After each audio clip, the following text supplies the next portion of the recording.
Hey, it's your friendly neighborhood Potato Witch. Welcome to the show. This is part 3 of the RPG recap of Chrono Cross, so if you haven't yet watched the first 2 episodes, I very much recommend you do so, or you might be thoroughly lost. Once again, thank you so much to Cass McPhee on Patreon for requesting this series of episodes.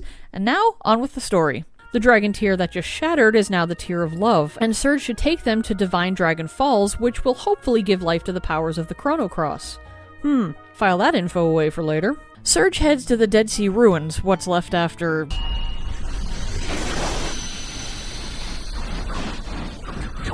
yeah, that thing. Inside are distortions on the water. Surge steers the boat into one of them, and a voice, echoing from nowhere, deems him worthy of entering the Sea of Eden. And also the others with him, I guess. The 6 dragon relics float into the water and create a shining pillar of light, which transforms the area into something quite different. In the center of the sea is a raised triangle, water streaming down on all sides. There's an island at each of the triangle's points, named Past, Present, and Future. On each island is a shrine. Clotho, spinning the thread of life. Lachesis, measuring the thread of life. Atropos, cutting the thread of life. Well, that's not at all ominous. Strange mask things appear once Surge has visited all 3 of the islands, testing him and his resolve. Once they're defeated, the raised triangle waterfall in the center of the sea vanishes, replaced by an island called Future Ruins, upon which the Time Fortress, the Chronopolis, sits. The Chronopolis is the place that Miguel told the party about previously that he and Wazuki discovered on their ill-fated visit there 14 years ago. It's a military research complex from the year 2400, the future, or at least the possible future depending on Surge's actions. There are ghosts sitting around talking about an experiment involving the frozen flame to extract anti-annihilation energy and trace counter time, and all of this sounds right out of a messed up Star Trek episode. Or how about the ones that claim the El Nido Archipelago is just an artificially created island chain that was made 10,000 years ago thanks to a supercomputer named Fate? Oh, and also the save points in the game aren't just conventions to gaming, but are actual real physical objects that people interact with, which write and rewrite memory and also guide people's lives by memory manipulation, and this is what paradise is? And I'm fucking sorry, what the actual hell? This game just went 100% meta on me, and I think I need a minute to process how saving my game is a form of mind control. I'm back. I'm not sure how whole my mind is after that revelation, but I'm back. Oh no, wait, things are about to get all quantum again, since Surge at one point explores the computer terminals in one of the rooms, and finds that the people who designed this research lab not only know about other timelines, but know on which timeline their own research lab is built, and that reality itself is shaped by the observer because there are so many potential possibilities at every second, and only observation stabilizes possibility into fact. Yeah, okay, I have to move back into the plot of the game and not the fascinating world building, because otherwise the rest of this video will just be a series of questions about possibility and meaning in timelines, and we all have more important things to do than listen to that. Surge and the group get a thorough grounding in human genetics, history of timelines that no longer exist, mentions of a mythical ancient kingdom called Zeal, all sorts of weird and interesting stuff as they browse the screens. The scientists at the research facility sought a way to manipulate the flow of space-time. Their computer at Chronopolis, Fate, yes, that same Fate that artificially created El Nido 10,000 years ago, has been watching and guiding 2 very close parallel worlds, carefully keeping inhabitants away from the main continent in order to keep its own history intact. If anything from El Nido influenced the main continent, the future that Fate knows and exists in would change, at least up to the year 2400 when the experiments on Chronopolis occurred. Can't have those pesky time paradoxes running around. But since the Sea of Eden turned into the Dead Sea in Surge's homeworld, Fate hasn't been able to manipulate anything in that world. It was such a drastic change that Fate lost contact and instead kept receiving information only from the other world, the world in which Surge died as a child. Deeper in the complex, the party finds a room labeled Project Kid, and part of the security measures for entering that room involve a fingerprint and retinal scan, which Surge passes, greeting him as the Chrono Trigger. This is why Lynx needed Surge's body from the beginning. He needed access to what lay beyond that sealed door, and only by being Surge could he actually gain entry. Inside the room, beneath what looks like a mechanical sun, lies an unconscious kid. And soon Lynx appears, still in his guise as Surge. Remember, Surge technically didn't get his body back so much as the Dragon's Tear forged him a new identical one, so his original body is still being possessed by Lynx. Lynx states that within the room lies the essence of Lavos, the living crimson stone, the frozen flame. Just as Lavos was called the Crimson Flame, the Frozen Flame is sort of a crystallized essence of Lavos. Lynx claims that he is the human incarnation of Fate, the supercomputer, a living interface. 14 years ago, when Wazuki and Miguel set out on their boat, they also had with them a very ill Surge, who had been attacked and poisoned by a panther demon. No doctor could save him, so they set out for Marboul to see the sage. But the storm grew worse, and they were blown off course onto an unfamiliar island, the island that holds the Chronopolis. The storm's severity had knocked out the power there for a short time, but by the time everything was restored, the frozen flame had found and latched onto Surge. It healed him, and unexpectedly also decided that it wasn't going to let anyone or anything else get access to itself. And that included the Fate supercomputer. Only Surge had access, though he had no idea. Without the frozen flame, Fate couldn't complete its mission. To make matters worse, there was an old circuit hidden within Fate that was designed to hide from Fate's detection and also cause havoc by starting what Lynx described as a rebellion. Lynx commands Fate to bring out the traitorous program, called Prometheus, who then begs Surge to end the conflict between the dragons and Fate for the sake of the future, before Lynx orders Fate to delete Prometheus, crying that all who oppose the goddess of Fate will be destroyed. He then turns into, something that looks like a futuristic-looking technological humanoid, Fate itself, and demands that Surge show him what his purpose in being alive even is before attacking him. I guess even living interfaces need an upgrade every now and then. Sometimes you just have to become the sentient supercomputer you really are inside. Fate is a formidable foe, but eventually is overcome. Kid awakens as Fate's physical form vanishes, demanding to know what happened to her. She sees the frozen flame and makes a move to get it, but suddenly Harl appears and tells her to stop, to not touch it, because touching it will bring destruction and Surge and the others don't deserve that. She grabs it, there's a flash of light. Harl is knocked back. The dragons, in their lairs, sense that Fate has been defeated and that a time of change has arrived. Out of the ocean rises, a weapon from Final Fantasy VII? I mean, Lavos is kind of like Genova in a lot of ways, so maybe FF7 is a parallel dimension to Chrono Cross. Yeah, you know what? I am not going down that road. Dimensional crossover theories can wait for another day. Kid apparently knows way more than she ever let on, and states that this new thing that rose from the waters is called Terra Tower. She informs everyone that in 2400, during a counter-time experiment, control over the frozen flame is lost, which results in the time crash, which is when dimensions ripped apart, and Chronopolis hurtled back in time by 10,000 years. Maybe Lavos waking up did this, maybe not, but whatever the cause, it wasn't just Chronopolis that got thrown back. Dinopolis did too. Dinopolis, which I guess means terrible city if you pay attention to the Greek etymology, is a city from another timeline's future, one in which the Reptites didn't get destroyed by Lavos, and instead just kept on living and ruling the planet. While popular myth holds that the dragon god sealed away the frozen flame, the truth is that Fate itself used the power of the frozen flame to scatter the dragons and put them all to sleep, keeping them torpid so that they couldn't rise against Fate or its machinations. It makes sense now why they gave their power to Surge, and also that they'll come to Chronopolis to seek their revenge. Outside, the dragons begin their attack, merging into one terrifying beast that looks like Sin from Final Fantasy X.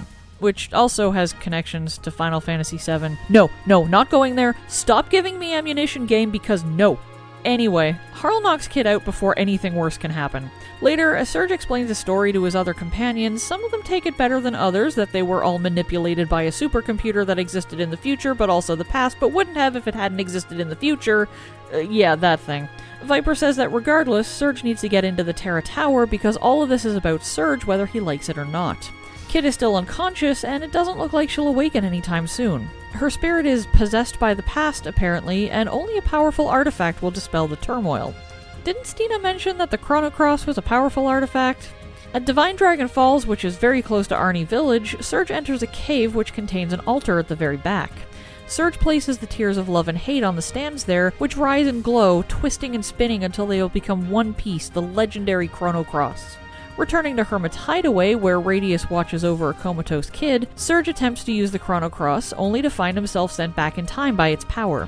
He finds himself in a burning building where children are hiding from the flames. They seem surprised that a stranger would save them, which is all kinds of sad when you think about it.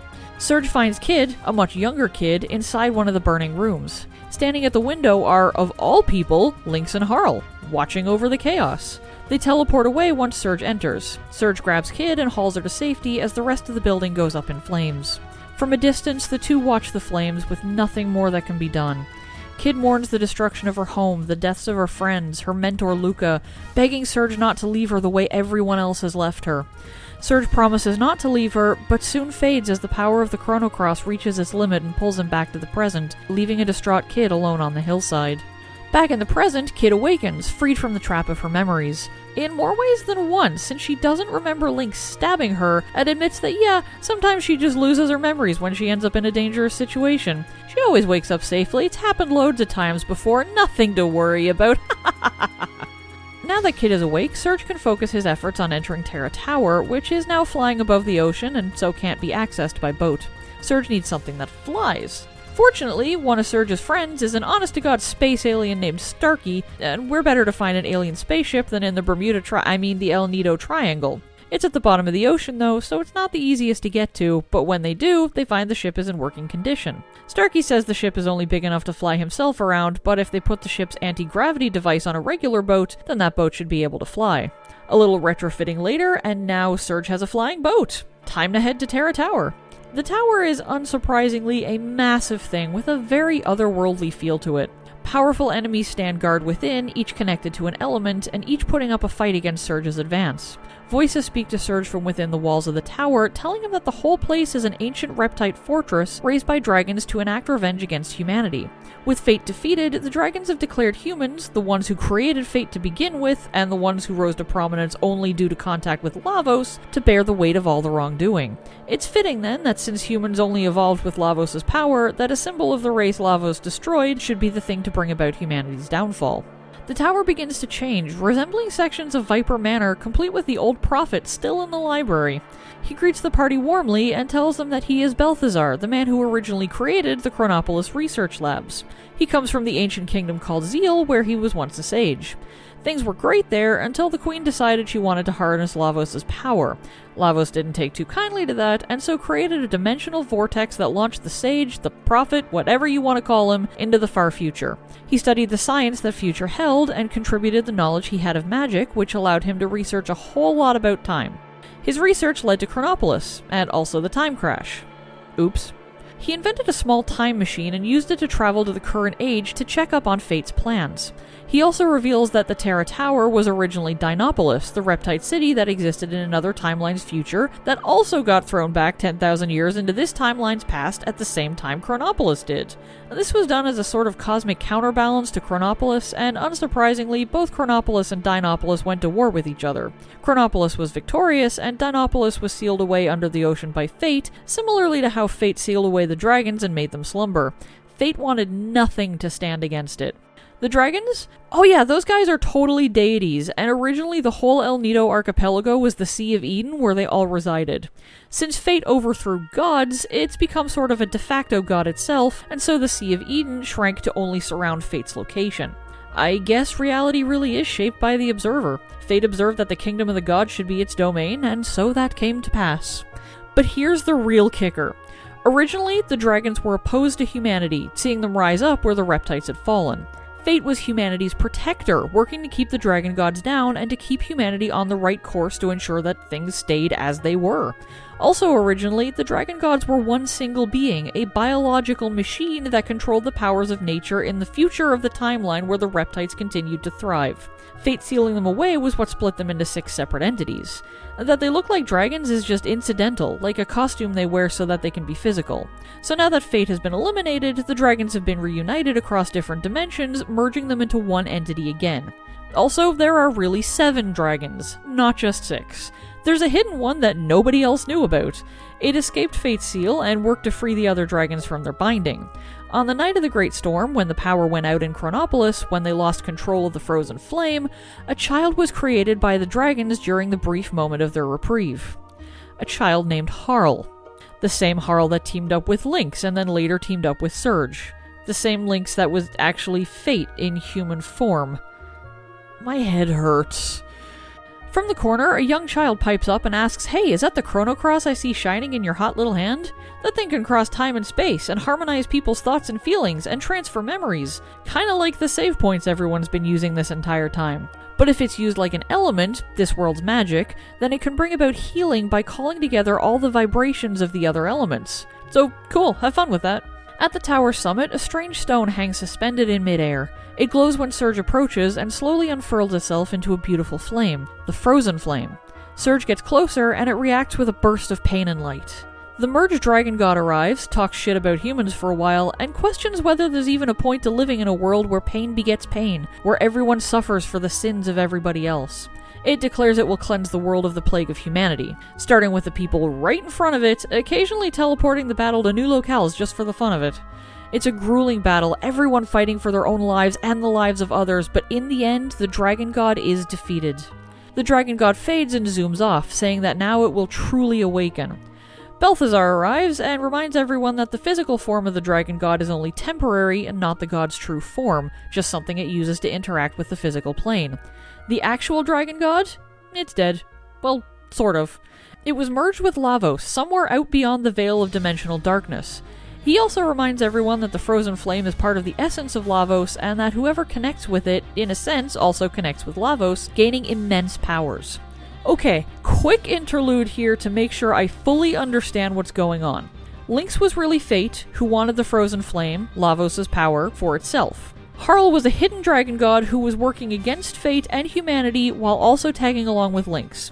Also, the Fate supercomputer has been around since the very distant past, but also came from the future and was blasted back in time, was responsible for splitting the dragon god into multiple dragons in the first place to seal them away, while also using the power of the frozen flame to conduct the very time experiments that caused it to get rocketed back into the past in the first place. This game is a god's damned Mobius strip of mindfuckery. Anyway, Balthazar continues with his explanations. The person who connects with Lavos will gain immense power, and in doing so will bind them with the new seed of destruction, the Devour of Time. The Devour of Time is a new creature that's born when something from this world fuses with Lavos, who's currently hanging out on the other side of the dimensional void. It won't happen until sometime in the very far future, but when it does, when the fusion is complete, it will awaken and start munching away on all of space-time, bringing everything back to an empty void. Surge is instructed to return to the place where time split, and to weave together the threads of time once more. Balthazar gives Surge a time egg, which lets him travel beyond space-time. The remains of the defeated dragon god start to wreck the tower, causing it to break apart. The party beats a hasty retreat, and the Terra Tower falls from the sky back into the ocean. Only it's not so much destroyed as transformed into something more powerful and intimidating. Lovely. For now, Surge returns to Opasa Beach, where the dimensional rift is that he keeps using to jump between timelines. Waiting in Surge's homeworld are a few familiar-looking figures. Lucas says that no matter when Surge figures this whole thing began, he's wrong. The true beginning to this story was when ancient Zeal was destroyed. The princess, Shala, was sucked into a dimensional vortex along with something called the Lavos Mammon machine. Shala and Lavos merged and will later become the Devourer of Time. The two halves of this entity were conflicted in their purpose, to destroy or to save. As she fell through the vortex, Shala heard Surge's voice crying out beyond time, somehow. The connection went beyond just Surge and Shala, but instead forged a connection between past and future, the two times intersecting. When Shala heard Surge cry out during the attack by the Panther Demon, she tried to make full contact with this dimension, which unfortunately caused the massive storm that blew Wazuki and Miguel off course, caused Fate to malfunction, and ultimately led to Surge coming into contact with the frozen flame. Before Shala's kinder aspects could be subsumed by Lavos' hatred, she cloned herself and sent that clone, as a baby, to this dimension, hoping to reach out to Surge that way, along with a magical pendant for protection. Every time the clone found herself in danger, the pendant would rewind time a little and send the clone to a safer point, keeping her from harm. Yeah, you all know where this is going. Not only is Harl a hidden dragon, but Kid is the clone of an ancient princess. Speaking of Kid, remember in Chronopolis seeing the room with Project Kid painted above the door? That was Balthazar's time control project. The entire point of it was to lead Surge to this particular place in time, manipulating him the whole way. Literally everything, from founding Chronopolis to the entire battle between Fate and the Dragon Gods, was all orchestrated so that Surge could gain the Chrono Cross and be on Opasa Beach right now. Kid, in the future, will travel back in time to save Surge from drowning as a child, just as Surge traveled back in time to save Kid from burning to death. Which couldn't happen unless Kid saves him from the ocean so he can grow up. What's that, you say? That doesn't make any sense because Kid is first encountered in the world where Surge did drown as a child? Nah, it's fine. Surge can hop dimensions, so it's all cool. Anyway, Surge occupies a very, very specific role in all of this, as someone who's come into contact with Shala, Shala's clone, and the Frozen Flame. Shala, as she was, is no more, subsumed into the Devour of Time. Surge's role is to release her, if indeed there's anything left to release, and forge yet another new future for the planet, one that, yet again, won't involve freaky cosmic destruction. Balthazar foresaw the world would be destroyed by the Devour of Time and took every step to ensure that would not happen. His hope is that Surge will use the Chrono Cross to harmonize all of the elements and soothe the rage and pain in the Devour of Time's heart. The Chrono on the beach tells Surge that 10 years ago, when fate tried to eliminate any obstacle that stood in the way of its plans, the dragon gods sent out Harl to try and get the flame back from fate, tricking Lynx into joining forces so she could keep an eye on him. But Surge was meant to die that day. The timeline in which he survives? That's the aberration. That's what's not supposed to be. Balthazar's plan to have Kid go back in time to save Surge wasn't supposed to happen, at least not according to fate's plans. Anyway, Chrono also informs Surge that not only was Lynx the Panther Demon that tried to kill him, not only was Lynx the physical interface between fate and this reality, but Lynx is also Surge's dad, Wazuki. His mind eroded by worry for his son, he was integrated by fate and served as fate's embodiment from then on. Fate remolded Wazuki into Surge's worst fear at the time, a panther. So Lynx may have been the Panther Demon that attacked Surge, and also may have been Fate's incarnation, and also Surge's father, but he wasn't all three at the same time. In fact, he was really only modeled on the Panther Demon, so it's not exactly right to say that Lynx ever was that. Now that Surge's reality has finished crashing down around his ears, it's time to take that one last step. It's time to defeat the Devourer of Time, once and for all, and to free Princess Shala from its clutches. Surge activates the Time Egg at the dimensional warp point, taking them into the darkness beyond time and space. The Void is impressive and terrifying, as is the Devourer of Time, which holds Shala in a capsule on its back.